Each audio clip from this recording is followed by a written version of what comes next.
মাঝ আকাশে বিমানের তীব্র ঝাঁকুনিতেই অসুস্থ হয়ে পড়েন বিমানে থাকা ২৫ জন যাত্রী।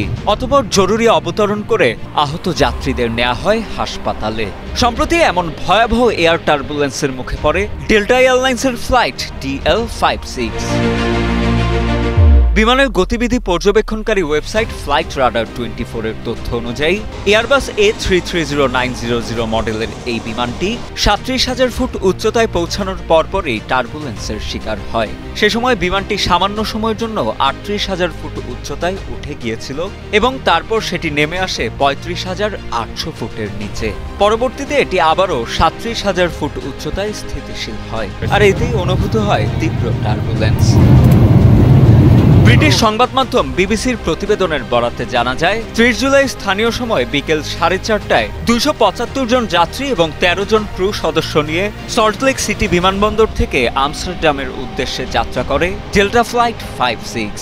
৯ ঘন্টার এই যাত্রাপথে মাত্র ২ ঘন্টার মাথায় মাঝ আকাশে প্রবল ঝাঁকুনির মুখে পড়ে বিমানটি। পরবর্তীতে সন্ধ্যা ৭:৪৫ যুক্তরাষ্ট্রের মিনিয়াপোলিসে জরুরি ভিত্তিতে অবতরণ করানো হয় যাত্রীবাহী বিমানটিকে।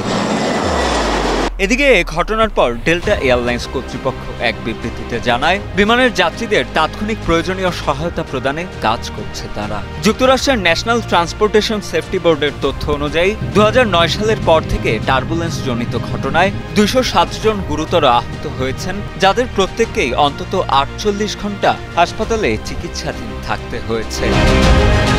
বিশ্বব্যাপী প্রতিবছর ৩৫ মিলিয়নেরও বেশি ফ্লাইট পরিচালিত হয়, যার মধ্যে প্রায় ৫,০০০ ফ্লাইটে গুরুতর বা তীব্র ঝাঁকুনির ঘটনা ঘটে থাকে।